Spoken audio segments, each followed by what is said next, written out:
जय हिंद दोस्तों, स्वागत है आज की एक नई वीडियो में। दोस्तों आज की इस वीडियो में हम कक्षा 12 हिंदी गीत महादेवी वर्मा यानी महादेवी वर्मा ने जो गीत लिखा है इसका बहुत ही अच्छे तरीके से व्याख्या समझने वाले हैं। ठीक है, मैं पूरी लिखित व्याख्या आपको दिखाऊंगा, संपूर्ण लिखित व्याख्या दिखाऊंगा। बस आप सभी को वीडियो में अंतिम तक जुड़े रहना है। पहले मैं आपको समझाऊंगा, उसके बाद लिखना कैसे है ये चीज भी मैं आपको बताऊंगा। तो चलिए दोस्तों, आज की इस शानदार वीडियो को शुरू करते हैं और इस चैप्टर को आसान तरीके से समझते हैं, क्योंकि आप सभी ने बहुत ज्यादा कमेंट किया। 8 से 10 कमेंट लगातार आ रहे हैं, भैया गीत महादेवी वर्मा को पढ़ा दीजिए। तो चलिए पढ़ाते हैं। और मैं ये आपको गारंटी के साथ कहता हूं, अगर आज की इस वीडियो को पूरा देख लिए तो इस चैप्टर से रिलेटेड आपके मन में एक शब्द का भी डाउट नहीं रहेगा। तो चलिए दोस्तों शुरू करते हैं और इस चैप्टर को समझते हैं। चिर सजग आंखें नींदी, आज कैसा व्यस्त बाना, जाग तुझको दूर जाना, जाग तुझको दूर जाना, अचल हिमगिरि के हृदय में आज चाहे कंप होले, या प्रलय के आंसुओं में मौन अलसित व्योम रोले, आज पिया लोक को डोले तिमिर की घोर छाया, जागया विद्युत शिखाओं में निठुर तूफान बोले। चलिए समझते हैं, पढ़ने में टाइम वेस्टिंग नहीं करेंगे, लेकिन आपको ऐसे ही पढ़ना है। ठीक है, पढ़ने में आनंद मिलेगा। देखिए, चिर सजग आंखें उनींदी, आज कैसा व्यस्त बाना। तो यहाँ पे देखिए महादेवी वर्मा अपने प्राणों को सावधान करते हुए कह रही हैं। ठीक है, सजग करते हुए कह रही हैं, जगा रही हैं, ये कह लो अपने प्राणों को वो जागृत कर रही हैं, सोए हुए प्राणों को। ठीक है ना, मोटिवेट कर रही हैं। तो कहती हैं महादेवी वर्मा जी अपने प्राणों को कि हे प्राण, इतना आपको अपने से ऐड करना है कि हे प्राण, चिर सजग, चिर माने सदियों से या हमेशा, चिर माने सदियों से या हमेशा, सजग माने सावधान या जागरूक, चिर माने हमेशा, सजग माने जागरूक रहने वाली तेरी आंखें जो हैं, हे प्राण, हमेशा जागरूक रहने वाली तेरी आंखें जो हैं आज उनींदी, उनींदी मतलब नींद से ग्रस्त क्यों है, अर्थात आज उन आंखों में नींद क्यों है जो आंखें सदियों से जागरूक रहती थी, हमेशा जागृत रहती थी। उन आंखों में आज नींद क्यों है, अर्थात आलस्य क्यों भरा हुआ है। तुम अपने लक्ष्य की ओर आगे क्यों नहीं बढ़ रहे हो, तुम्हारे नेत्रों में आलस्य क्यों भर गया है। और आज कैसा व्यस्त बाना, बाना माने वेशभूषा, यानी तुम्हारी वेशभूषा आज अस्त व्यस्त क्यों हो गई है। कैसा व्यस्त माने अस्त व्यस्त या अव्यवस्थित क्यों हो गई है, यानी तुम्हारी वेशभूषा जो है आज अव्यवस्थित क्यों हो गई है, तुम अपने लक्ष्य से क्यों भटक गए हो। हे प्राण, जाग तुझको दूर जाना, जागो और इन सब चीजों को त्यागो, आलस्य और नींदों को छोड़ करके तुम जागो, क्योंकि तुमको बहुत दूर तक जाना है, अर्थात तुम्हें अपने लक्ष्य की प्राप्ति करना है और लक्ष्य की प्राप्ति के लिए तुम्हें बहुत दूर तक जाना है। ठीक है, देखिए आगे आगे महादेवी जी कहती हैं कि अचल, अचल माने जो गति नहीं करता, अर्थात एक जगह पे स्थिर, एक जगह पे रुका हुआ। ठीक है ना, तो महादेवी कहती हैं कि एक जगह पे स्थिर, यानी स्थिर हिमालय के हृदय में, चाहे आज हिमगिरी माने हिमालय पर्वत के, चाहे स्थिर हिमालय पर्वत के हृदय में आज कंपन हो जाए, कंप होले मतलब कंपन हो जाए, चाहे आज वह हिमालय जो सदियों से स्थिर है, एक जगह पे रुका हुआ है, चाहे आज उसके हृदय में कंपन हो जाए, चाहे वो आज कांपने लगे, यानी सदियों से रुका हुआ हिमालय चाहे कांपने लगे, या फिर प्रलय के आंसुओं में मौन अलसित व्योम रोले। समझिएगा, व्योम माने आकाश होता है, अलसित माने आलस से युक्त, मौन माने चुपचाप एकदम शांत, मौन माने चुपचाप एकदम शांत, प्रलय के आंसू मतलब, प्रलय के आंसू मतलब प्रलयकारी वर्षा। देखिए, आसमान के आंसू गिरने का मतलब ये है कि बारिश होना। अब देखिए यहाँ पे आसमान की चर्चा की गई है। मौन अलसित व्योम, मौन माने शांत, व्योम माने आकाश, अलसित माने आलस से युक्त।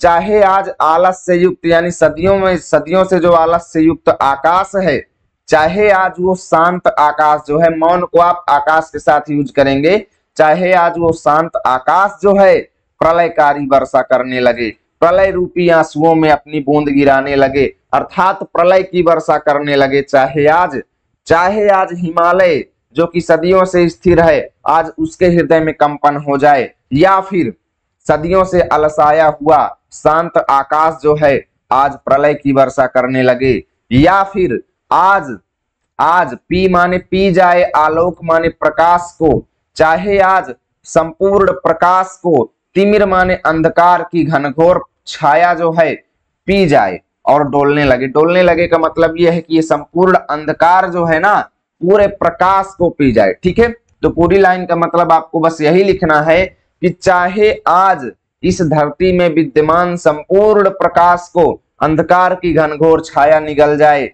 या फिर जाग माने जागने के लिए कहा गया है, जागो क्योंकि, या फिर ऐसा भी हो सकता है कि विद्युत शिखाओं में निठुर तूफान बोले। विद्युत शिखाओं मतलब विद्युत की चमक में, चाहे आज बिजली की चमक में निष्ठुर तूफान बोलने लगे, यानी बिजली की चमक जो है उसके बीच से भी आवाज आने लगे। चाहे आज ऐसा भी होने लगे कि विद्युत शिखाओं में से निष्ठुर माने निर्दयी तूफान बोलने लगे, पर तुझे है नाश पथ पर चिन्ह अपने छोड़ जाना। यानी इन सभी लाइनों का लिखने का मतलब ये है कि महादेवी वर्मा जी ये कहना चाहती हैं कि चाहे कोई भी समस्या आ जाए तेरे सामने, कोई भी विषम परिस्थिति आ जाए, पर तुझे है नाश पथ पर चिन्ह अपने छोड़ आना। परंतु तुझे है नाश पथ का मतलब ये है ऐसा रास्ता जो नाश की ओर जा रहा था, ठीक है, नष्ट होने की ओर अग्रसर था ऐसा रास्ता। परंतु तुझे, तो नाश पथ का मतलब आप ये लिखेंगे कर्तव्य साधना का मार्ग, परंतु तुझे कर्तव्य साधना के मार्ग पर अपने चिन्ह को छोड़ करके आना है। चिन्ह को छोड़ करके आने का मतलब ये है कि कुछ ऐसा करके आना है जो सदियों तक याद किया जाए। ठीक है, चिन्ह छोड़ करके आने का मतलब ये है कि तुझे, अगर तू जिस कर्तव्य साधना में लगा हुआ है, जिस लक्ष्य की प्राप्ति में लगा हुआ है, उसके मार्ग में तुझे ऐसी मेहनत करना है, ऐसे चिन्ह छोड़ना है कि जो सदियों तक याद किया जाए। इसलिए हे मेरे प्राण जाग तुझको दूर जाना। ठीक है, उम्मीद करता हूं आपको व्याख्या समझ में आई होगी। अब लिखना कैसे है वो चीज हम अगली पीपीटी में देखेंगे। चलो देखते हैं, टाइम लगेगा लेकिन एक भी डाउट नहीं रहेगा, ये मेरा वादा है। चलिए देखते हैं। देखिए, आपको एक तरफ लिखना है चिर सजग आंखें, दूसरी तरफ लिखना है तुझको दूर जाना। संदर्भ होगा प्रस्तुत पद्यांश हमारी पाठ्य पुस्तक हिंदी के काव्य खंड में संकलित एवं महादेवी वर्मा द्वारा रचित गीत वन नामक शीर्षक से लिखना है। गीत वन नामक शीर्षक से अवतरित है, क्योंकि गीत तो 2 हैं, 3 हैं, 3 गीत दिए गए हैं, तो ये गीत वन से लिया गया है। व्याख्या देखिए, कवियत्री महादेवी वर्मा जी कहती हैं कि हे प्राण, निरंतर जागृत रहने वाली आंखें आज नींद से क्यों भरी हैं भाई? तुम्हारा वेश आज इतना अस्त व्यस्त क्यों है? यह अलसाने का समय नहीं है। आलस्य को छोड़कर अब तुम जाग जाओ, क्योंकि तुम्हें बहुत दूर तक जाना है। चाहे आज कठोर हिमालय कांप जाए, या फिर आकाश से प्रलय काल की वर्षा होने लगे, अथवा घोर अंधकार प्रकाश को निगल जाए, चाहे चमकती और कड़कती हुई बिजली में से तूफान बोलने लगे, तो भी उस विनाश की घड़ी में तुम्हें अपने चिन्हों को छोड़ते चलना है और किसी भी परिस्थिति में साधना पथ से विचलित नहीं होना है। महादेवी जी पुनः अपने प्राणों को सजग करते हुए कहती हैं कि हे प्राण, अब तू जाग जा, क्योंकि तुझे बहुत दूर तक जाना है। ठीक है, काव्यगत सौंदर्य देख लीजिए, भाषा खड़ी बोली है, रस वीर रस है, अलंकार मानवीकरण है, छंद मुक्तक है, गुण आपका प्रसाद एवं ओज है। ठीक है, चलिए देखते हैं अगला। बांध लेंगे क्या तुझे यहाँ मोम के बंधन सजीले, पंथ की बांधा बनेंगे तितलियों के पर रंगीले, विश्व का क्रंदन भुला देगी मधुप की मधुर गुनगुन, क्या डुबा देंगे तुझे यह फूल के दलियों से गीले, तू ना अपनी छाह को अपने लिए कारा बनाना, जाग तुझको दूर जाना, जाग तुझको दूर जाना। अब देखिए, महादेवी जी कहती हैं कि हे मेरे प्राण, हे मेरे प्राण, क्या तुझको ये मोम के समान, मोम तो आप जानते हैं मोमबत्ती दिखने में सुंदर होती है लेकिन पिघल जाती है, ऐसे ही क्या तुझे ये मोम के समान दिखने वाले ये सांसारिक बंधन जो हैं तुझको बांध लेंगे? सजीले माने सुंदर दिखने वाले। क्या ये मोम की तरह सुंदर दिखने वाले अस्थिर, अस्थिर माने ऐसे बंधन जो ज्यादा दिन तक नहीं चलेंगे, ऐसे सांसारिक बंधन क्या तुझको बांध लेंगे? अर्थात क्या तेरे कर्तव्य पथ में ये बंधन जो है बाधा बनेंगे? क्या तुझे ये अपने लक्ष्य की ओर, प्राप्ति की ओर जाने में ये बाधा उत्पन्न करेंगे? अर्थात हे प्राण, क्या ये मोम के समान दिखने वाले अस्थिर सांसारिक बंधन तुमको बांध लेंगे, तुम्हें बाधा उत्पन्न करेंगे, या फिर पंथ की बाधा बनेंगे तितलियों के पर रंगीले? यानी तितलियों के, तितलियां तो आप जानते हैं, तितलियों के पंखों के समान रंगीले माने रंग बिरंगे, तितलियों के पंखों के समान रंग बिरंगे ये सांसारिक रंगीनियां जो है, अर्थात ये संसार की बनावट जो है, सुंदरता जो है, जो कि तितलियों के पंख के समान रंगीली है, क्या तुम्हारे पंथ की, क्या तुम्हारे रास्ते की बाधा बनेंगे? क्या तुम्हारे लक्ष्य में ये बाधा बनेंगे? अर्थात क्या सांसारिक बंधन तुमको बांध रखेंगे? क्या तुम संसार के इस रंग में भूल जाओगे अपने लक्ष्य को? विश्व का क्रंदन भुला देगी मधुप की मधुर गुनगुन। क्या ये विश्व का रोदन जो है, क्रंदन माने रोना, विलाप, ठीक है, यानी विश्व का क्रंदन मतलब ये सांसारिक समस्याएं जो है, सांसारिक रुदन जो है, सांसारिक रोने की ध्वनि, दुख की ध्वनि जो है, क्या तुझको मधुप माने भंवरे की मीठी गुनगुन को भुला देगी? अर्थात क्या संसार के विलाप के आगे तुम भंवरे की मीठी गुनगुन को नहीं सुन पाओगे? क्या तुम सांसारिक समस्याओं में पड़ करके अपने लक्ष्य को भूल जाओगे? कहने का मतलब यही है सभी लाइनों का, ठीक है। क्या डुबा देंगे तुझे यह फूल के दल ओस गीले, और क्या फूल के दल मतलब फूलों के पत्तों में पड़ी हुई ये जो ओस की बूंदें हैं, ओस गीले मतलब ओस की गीली बूंदें, क्या फूलों के दल माने पत्तों में पड़ी हुई ओस की गीली बूंदें जो हैं तुझको डुबा देंगे? तुझे यह मतलब तुझको डुबा देंगे, अर्थात क्या ये तुझको अपने साथ लिप्त कर लेंगे, तू उसके सौंदर्य पे मुग्ध हो जाएगा और अपने लक्ष्य को भूल जाएगा? क्या यह फूल के पत्तों में पड़ी हुई ओस की बूंदों जो हैं तुझको डुबा देंगी, तुझको तेरे लक्ष्य से हटा देंगी? बताओ। तू ना अपनी छाह को अपने लिए कारा बनाना। फिर महादेवी वर्मा जी अपने प्राणों को जागृत करते हुए कहती हैं कि हे प्राण, तुम अपनी छाह को, तुम अपनी ही परछाई को अपने लिए कारागार मतलब जेल मत बनाना। तुम अपनी ही परछाई को अपने लिए जेल मत बनाना। अब अपनी ही परछाई का मतलब ये है कि संसार में जो चीजें तुम्हें अपनी लगती हैं ना, संसार में जो चीजें तुमको अपनी लगती हैं वो तुम्हारी अपनी नहीं है। जैसे परछाई आपको दिखती है लेकिन आप उसे पकड़ना चाहो, हासिल करना चाहो तो नहीं कर सकते। इसीलिए कहती हैं कि जो चीजें संसार में तुम्हें अपनी लगती हैं, जो चीजें संसार में तुम्हें अपनी लगती हैं, उन चीजों को अपने लिए कारागार मत बनाओ, अपने लिए जेल मत बनाओ। अर्थात तो उन चीजों का चक्कर छोड़ के तुम अपने लक्ष्य पर ध्यान दो। हे प्राण जागो, तुमको बहुत दूर तक जाना है, ठीक है। चलिए, अगर समझ में आया है तो इसी बात पर एक लाइक कर दीजिए और दोस्त के पास शेयर करना कि यूट्यूब में अभी ऐसे कई चैनल हैं जो एक एक शब्द का अर्थ आपको बताते हैं। मैं बहुत देखा हूं यूट्यूब पर ऐसा नहीं पढ़ाते कोई, ठीक है। देखिए, आपको एक तरफ लिखना है बांध लेंगे, दूसरी तरफ दूर जाना, दूसरी तरफ डैश डैश करेंगे।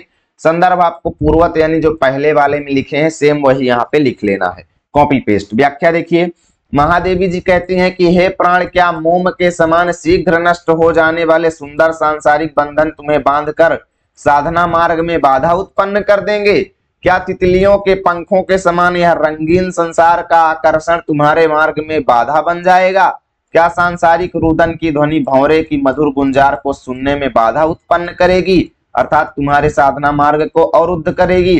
क्या फूलों की पंखुड़ियों पर पड़ी हुई मोती रूपी ओस की बूंदों का सौंदर्य तुम्हें स्वयं में लिप्त करके मार्ग से विचलित कर देगा?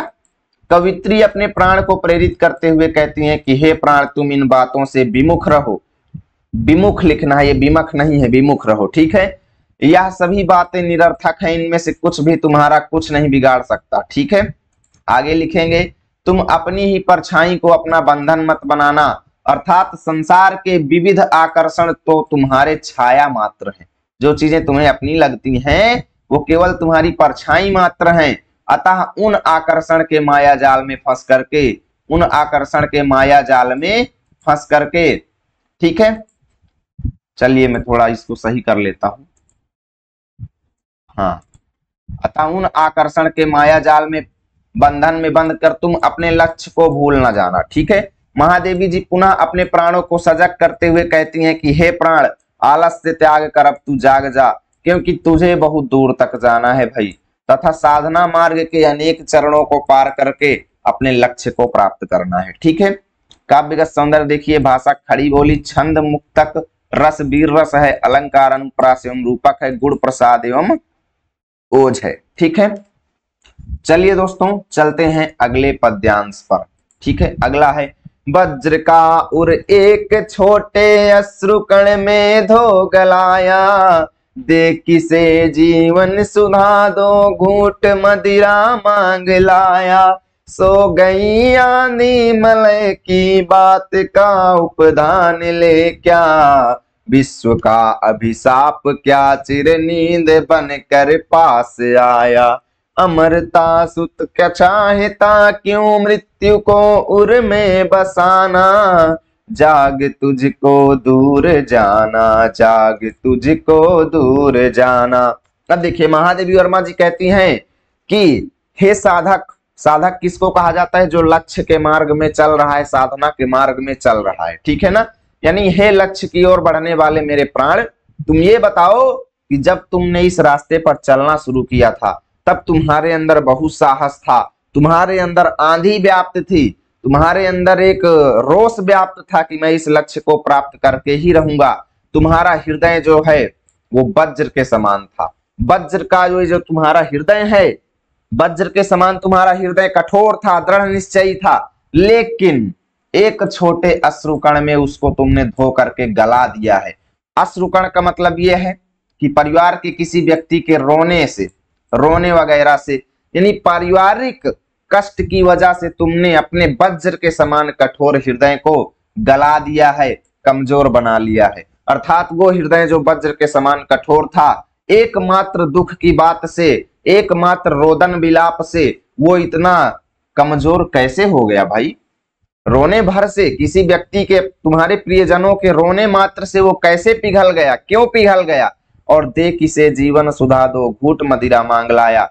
और जो तुम्हारे शरीर में जीवन सुधा, जीवन सुधा मतलब जीवन रूपी अमृत, जीवन रूपी अमृत का मतलब यह है कि शक्ति और साहस रूपी अमृत जो तुम्हारे अंदर भरा हुआ था, जो तुम्हारे जीवन में शक्ति और साहस रूपी अमृत भरा हुआ था, तुमने उसे किसको दे दिया? दे किसे, उसे किसे दे दिया और उससे दो घूंट मदिरा मांग लाया। अर्थात अपनी शक्ति और साहस को तुमने किसको दे दिया और उससे तुमने दो घूंट, दो बूंद शराब तुमने मांग लिया। अर्थात क्योंकि शराब पीने के बाद व्यक्ति शिथिल और कमजोर हो जाता है, वैसे ही तुम भी कमजोर हो गए हो। ऐसा लगता है तुमने अपने शरीर के शक्ति और साहस रूपी अमृत को किसी दूसरे को दे दिया है और उससे तुमने उसके बदले में दो घूंट मदिरा पान कर लिया है, जिसकी वजह से तुम शिथिल हो गए हो। आखिर तुम इतने कमजोर कैसे हो गए हो? ठीक है। सो गई आंधी मलय की बात का उपधान ले क्या।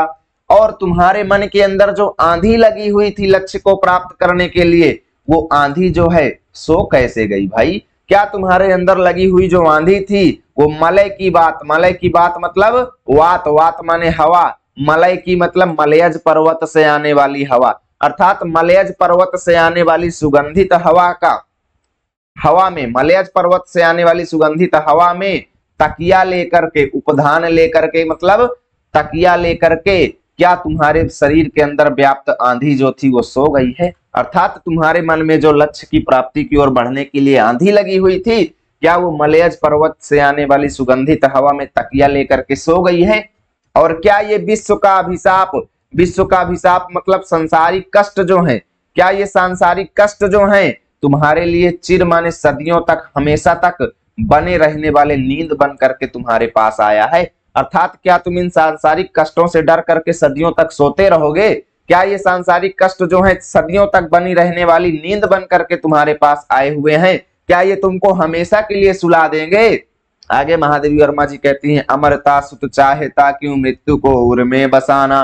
कहती हैं कि हे मेरे प्राण, तुम अमर हो। अमरता सुत मतलब तुम अमर इंसान के पुत्र हो।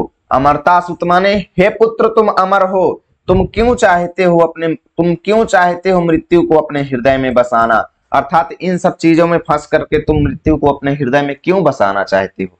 तुम कुछ भी कर सकते हो, तुम जागो, जाग तुझको दूर जाना, अभी तुझको बहुत आगे तक जाना है। ठीक है, वज्र का उर एक तरफ लिखेंगे, दूर जाना दूसरी तरफ लिखेंगे, डैश डैश करेंगे, संदर्भ पूर्वक व्याख्या में लिखेंगे। महादेवी वर्मा साधक को सजग करते हुए कहती हैं कि हे साधक, तेरा हृदय जो वज्र के समान कठोर अर्थात दृढ़ निश्चयी था, वह आज प्रियजनों के थोड़ा सा रोने भर से पिघल गया है। अर्थात तू अपने साधना मार्ग पर आगे बढ़ने के निश्चय से विचलित हो गया है।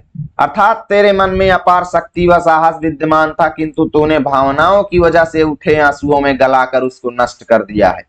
तूने अपने जीवन की अमृत रूपी शक्ति और साहस को त्याग कर मदिरा पान करने वाले व्यक्ति के समान तुच्छ और आलस्य का जीवन जीना कहां से सीख लिया है।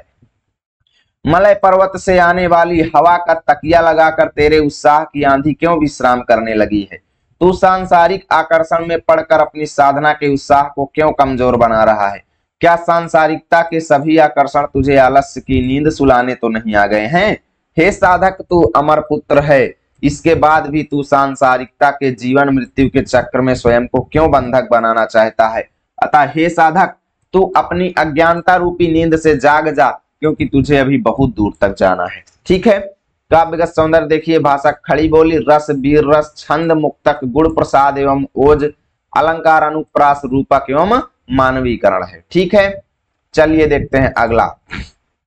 कहन ठंडी सांस में अब भूले वह जलती कहानी, आग हो उर में तभी द्रग में सजेगा आज पानी, हार भी तेरी बनेगी माननी जय की पताका, राख छड़िक पतंग की है अमर दीपक की निशानी। समझिएगा, बहुत अच्छा है भाई, बेहद इंपॉर्टेंट है। आगे महादेवी वर्मा जी कहती हैं कि हे मेरे प्राण, बीती हुई बातों को याद मत करो। जो बातें बीत गई हैं उनको याद करने से कोई मतलब नहीं है। कहती हैं कि मत कहो, कहना मतलब मत कहो, ठंडी सांस में मतलब दुख भरी सांसों में, दुख भरी सांसों में तुम जलती हुई कहानी को अर्थात कष्ट से युक्त कहानियों को मत कहो। अर्थात वो समस्याएं जो तुम्हारे साथ हो चुकी हैं, वो कष्ट के पल जो बीत चुके हैं, तुम उनको ठंडी सांसों में, दुख भरी सांसों में मत कहो, अब भूल जाओ वह। अब भूल वह मतलब उन कष्ट से भरी हुई कहानियों को भूल जाओ, अर्थात अभी तक जो हुआ सब उसे छोड़ दो, अभी तक जो हुआ उसकी चिंता छोड़ो, उसे भूल जाओ। आगे महादेवी जी कहती हैं, आग हो उर में तभी द्रग में सजेगा आज पानी। हे साधक, ये बात तुम याद कर लो कि अगर तुम्हारे उर में, अगर तुम्हारे हृदय में आग होगी, अगर तुम्हारे हृदय में आग होगी, तभी तुम्हारे नेत्रों में दिखने वाला ये पानी जो है ये सजेगा, तभी ये पानी सुंदर लगेगा, वरना तुम्हारे नेत्रों में आंसू की कोई वैल्यू नहीं है। अगर तुम्हारे हृदय में आग नहीं होगी, किसी लक्ष्य के प्रति आगे बढ़ने की तुम्हारे अंदर आग नहीं होगी, तड़प नहीं होगी, तो ये आंसू बहाने से कुछ नहीं होने वाला। अर्थात अगर तुम्हारे हृदय में आग होगी तो नेत्रों में भरा हुआ पानी भी सजेगा, सुंदर लगेगा, अन्यथा पानी बहाना, नेत्र से आंसू बहाना व्यर्थ है। हार भी तेरी बनेगी माननी जय की पताका। महादेवी जी कहती हैं, लक्ष्य की ओर आगे बढ़ने में अगर तू हार भी गया, अगर तू हार भी गया तो ये तेरी हार जो है ना, ये बनेगी माननी मतलब सम्मान करने योग्य, जीत की पताका मतलब झंडे के रूप में तेरी हार भी एक सम्माननीय कार्य होगा। अगर तू हार भी गया तो यह भी तेरे लिए जीत का पताका है, जीत का ध्वज है। ठीक है, क्योंकि अगर आप लगातार मेहनत करेंगे तो एक न एक दिन आपको सक्सेस मिलना ही मिलना है। ठीक है, राख छड़िक पतंग की है अमर दीपक की निशानी। महादेवी वर्मा जी कहती हैं कि जिस प्रकार पतंगा जो है, पतंग मतलब पतिंगा, पतिंगा आप लोग जानते होंगे दीपक के चारों ओर मंडराता रहता है, लेकिन वहीं पे मर जाता है और राख बन जाता है। तो वही चीज कहते हैं कि जिस प्रकार पतिंगा दीपक को हासिल करने के लिए उसके चारों ओर मंडराता रहता है, लेकिन एक समय ऐसा आता है जब वो राख बन जाता है, छड़ी मतलब क्षण भर में, क्षण भर में ही वो पतिंगा जो है राख बन जाता है, लेकिन उसकी राख जो है दीपक के साथ मिल करके अमर निशानी बन जाती है, अमरता को प्राप्त कर जाती है। वैसे ही भले तुम लक्ष्य को प्राप्त न कर पाओ, नष्ट हो जाओ भले ही मार्ग में, लेकिन तुम्हारी यादें जो हैं, तुम्हारे द्वारा किए गए कार्य जो हैं वो अमर हो जाएंगे, सदियों तक याद किए जाएंगे। इसलिए है तुझे अंगार सैया पर मृदुल कलियां बिछाना, ये तेरी अंगार, अंगार माने अंगारों की बनी हुई, अंगार तो आप लोग जानते ही होंगे, अंगारों की बनी हुई सैया माने बिस्तर जो है, अर्थात संसार में जो तुझे कष्ट कष्ट ही मिल रहा है, अर्थात जो तेरी कष्टप्रद स्थितियां हैं, इन पर तुझको ही मृदुल माने कोमल कोमल फूलों की कलियां बिछाना है। अर्थात तेरी जिंदगी में जितना भी कष्ट है इसे दूर करके तुझको ही इसे फूलों के समान कोमल बनाना है। इसलिए हे प्राण जाग तुझको दूर जाना है। ठीक है, एक तरफ लिखेंगे कह न ठंडी, दूसरी तरफ लिखेंगे तुझको दूर जाना, डैश डैश करेंगे संदर्भ पूर्वक व्याख्या। प्रस्तुत पद्यांश में कवित्री महादेवी जी का कहना है कि मनुष्य जब अपने उद्देश्य की साधना में लगता है तो उसके सामने अनेक समस्याएं एवं आलस्य उसके शत्रु बनकर खड़े हो जाते हैं। वस्तुतः जीवन में दुख भी आता है, परंतु मनुष्य को उन्हें भूलकर ऊंचे लक्ष्य को प्राप्त करने की साधना में निरंतर लगे रहना चाहिए। वे कहती हैं कि उन कष्टों को ठंडी सांस लेते हुए दोहराने से कोई लाभ नहीं है। जब तक हृदय में आग नहीं होती तब तक मनुष्य की आंखों से टपकते आंसुओं का कोई मूल्य नहीं होता। हृदय की वह आग, वह तड़प ही मनुष्य को कठिन साध्य अर्थात लक्ष्य को प्राप्त करने के लिए प्रेरित करती है और परमात्मा को पाने का साधन या माध्यम बनती है। ठीक है, कवित्री महादेवी वर्मा जी कहती हैं कि यदि उद्देश्य की प्राप्ति हेतु किए गए प्रयत्न में असफलता भी हाथ लगती है तो वह किसी भी सफलता से, किसी भी जीत से कम नहीं है। पतंगा अपने उद्देश्य के लिए दीपक पर जलकर राख के समान हो जाता है, फिर भी उसकी राख दीपक की लौ से मिलकर के अमर हो जाती है। साधक को भी यदि अपने उद्देश्य की प्राप्ति के लिए मिट जाना पड़े तो वह भी अमर हो जाएगा। महादेवी जी कहती हैं कि तुझे अपनी समस्या से संसार रूपी इस अंगार सैया अर्थात कष्टों से भरे इस संसार में फूलों की कोमल कलियों जैसी आनंदमय परिस्थितियों का निर्माण करना है। इसलिए हे साधक तू जाग, क्योंकि अभी तुझे बहुत दूर तक जाना है। काव्यगत सौंदर्य देखिए, रस वीर रस छंद मुक्तक गुण ओज प्रसाद, अलंकार आपका अनुप्रास, रूपक एवं मानवीकरण भी है, भाषा खड़ी बोली। और यहाँ से आपका गीत 1 कंप्लीट होता है। उम्मीद करता हूं बहुत अच्छे से समझ में आया होगा। यदि वीडियो अच्छा लगे तो लाइक करें, दोस्तों के पास शेयर करें, और पार्ट 2 इसका देखना है तो इसी वीडियो के डिस्क्रिप्शन में जाएं।